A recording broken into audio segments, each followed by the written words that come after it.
कहते हैं, रात चाहे कितनी भी गहरी क्यों ना हो, अगर कोई माँ अपने बच्चे के लिए पुकारे, काटेरी अम्मन सुन ही लेती हैं।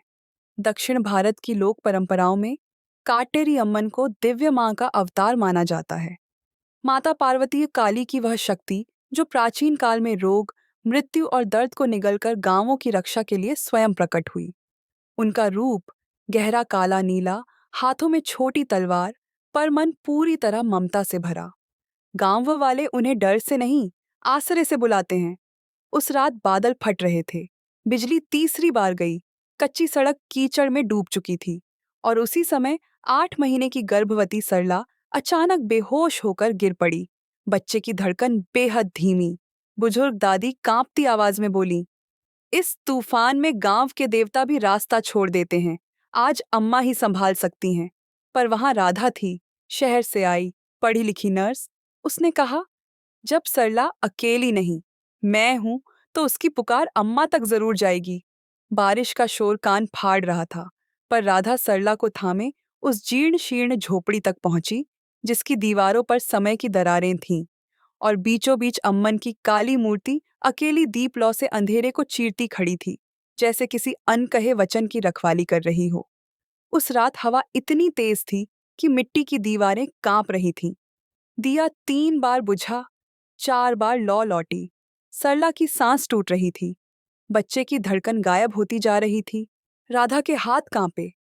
पहली बार उसने मन से सिर झुकाया। राधा ने मूर्ति के आगे हाथ जोड़कर कहा, अम्मा, मैंने हमेशा विज्ञान पर भरोसा किया। आज पहली बार आप पर भी कर रही हूं।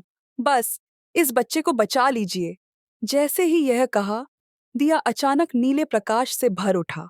हवा थम गई। तूफान बाहर ही रुक गया। कमरे में ऐसी शांति छा गई जो किसी मंदिर के गर्भगृह जैसी लग रही थी। राधा को लगा किसी गर्म हथेली ने उसकी उंगलियों को सहारा दिया। उसकी सांस रुक गई, दिल कांप गया, पर हाथ बिल्कुल स्थिर हो गए। कुछ ही क्षण में बच्चे की तेज रोने की आवाज गूंज उठी। सरला की आंखें खुलीं। राधा की आंखों से आंसू फूट पड़े। उसने मूर्ति की ओर देखा। तलवार के नीचे एक ताजा लाल फूल रखा था, जबकि झोपड़ी में बाहर से कोई आया ही नहीं था।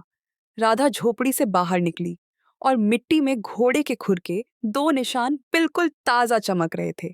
दादी ने रोते हुए कहा, अम्मा आई थीं अपने बच्चों को बचाने। अगले दिन राधा ने अपनी कलाई में काला धागा बांध लिया, ठीक वैसे जैसे गांव वाले देवी की निशानी बांधते हैं। वह मुस्कुराई और बोली, कल मैंने सीखा, जहां मनुष्य की सीमा खत्म होती है, वहीं माँ की शक्ति शुरू होती है। और गांव में आज भी कहा जाता है, काटेरी अम्मन दंड देने वाली देवी नहीं, वह माँ है जो तब उतरती हैं जब कोई और नहीं पहुंच पाता।